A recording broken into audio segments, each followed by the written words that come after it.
when God had finished his work,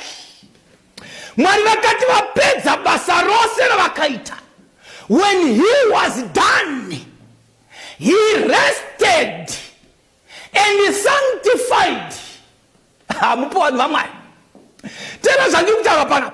When Jesus had done his ministry,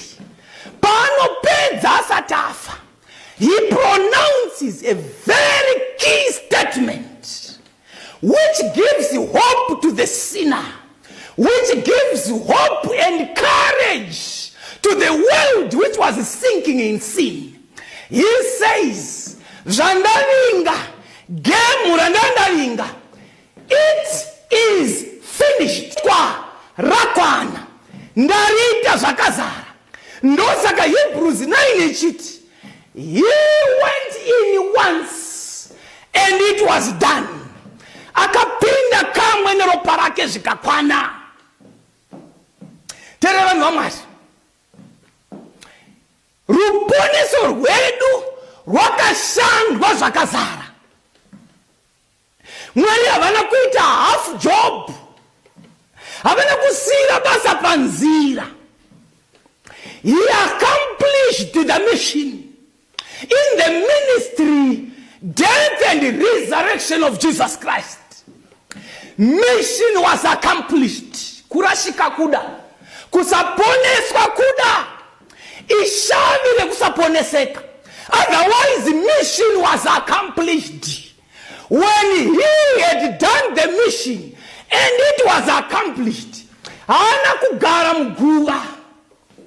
Iwo vakadzi pavakamukira vana Maria, tirikuti madzimai pavanomukira kuguva mangwanani very early on Sunday morning, vanosvika paguva voona ibwe rakakunguruswa, voona mukomana akagara pabwe, obvunza kuti mai munotsvakei, munochemei? Voti ndinotsvaka Jesu. Kodi munotsvakireiko mupenyu kumarinda? Munotsvakireiko mupenyu kune vakafa? Hapo wamuka, chiendai munoudza vadzidzi. Terevana vamwari, mission was accomplished. Zvekuti even death could not hold him captive. He did not just resurrect, come with me. He rose up to heaven. Acts chapter 1. Zvino vakati vari pagomo reMorifi, ndokubva Jesu atanga kukwidzwa, vadzidzi vakatarisa, gore rikamuputira, akakwira kudenga vakasamuona. Kubva kwaapira zvevakomana, nai Peter, James, John, makamirireiko makatarira kudenga? Jesu wakwidzwa uyu uchadzoka. It was an incident which happened that there were eyewitnesses seeing him going to heaven. Come with me as I conclude. People witnessed Jesus' ministry physically, literally, panyika. People witnessed Jesus' death physically, literally, panyika panapa. He literally died and was pronounced dead. He was literally buried in a literal grave and literally closed in a grave. Jesus resurrected literally, not spiritually. Amuka, people saw it. He ate fish after resurrection, literally eating to say I'm alive. Akakwira kudenga pachena. Ministry yaitwa musanctuary panyika was done in a literal sanctuary where literal priests would literally intercede for a literal sinner, for literal sins, with literal forgiveness. Paul is saying in Hebrews, kana aita ministry iri literal panyika, muprista we panyika, kuneva kuti e panyika was a shadow. Ndosaka Moses wakanzi gadzira according to pattern. Nobvapiwa ma measurements kuti aite yakafanana niri kudenga. Tera munhu waMwari, if there was a literal sanctuary on earth, there is a literal sanctuary in heaven. If there was a literal priest on earth, there is a literal high priest in heaven. If there was a literal ministry on earth where literal blood was shed and the blood was used literally to forgive sins, there is a literal ministry in heaven where mutadzi chaiye munhu mutadzi ari kuregererwa chaizvo zviri nemuprista chaiye agere kurudyi rwababa kudenga. Regani ngodarekanapo kugara kurudyi, it's not a coincidence. It's not a coincidence. Kugara kurudyi zvine zvazvinoreva. Zvinoreva kuti Jesus shares authority with the Father. Iye na Baba, they are at par. Vakaenzana.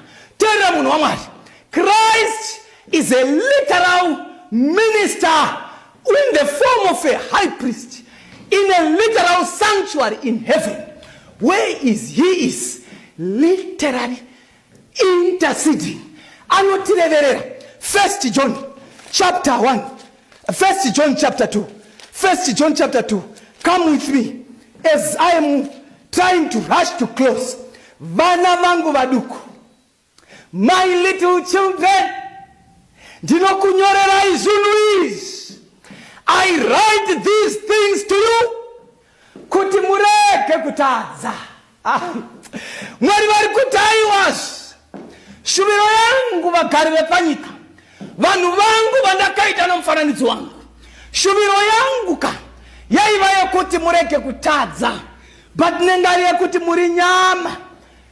Psalms yoti, he knows that but we are dust. Anoziva chatakaitwa nacho. He knows our weaknesses. Saka he brought the sanctuary to our level so that we can understand better. Kuti kana zoitwa in the heavenly realms, we know for sure we have witnesses in Jerusalem.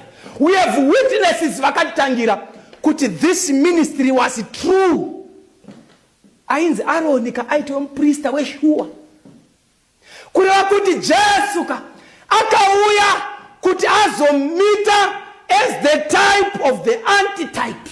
Achifa achenda kudenga, akandogara same level with the Father. Ndosaka verse 1 iri kutiyo, we have an advocate with the Father. Ask kuti an advocate to the Father. No, with. Kureva kuti he and the Father are the same, but he has chosen to advocate on our behalf when he is the judge. Hallelujah. Aikona ngoti tonga akati kondema because zero anodziziva, but he chose to come to our level so that we can rise up to his level. My brother, my sister, we have an advocate with the Father. Kana nyaya dzedu dzaitika muupenyu, don't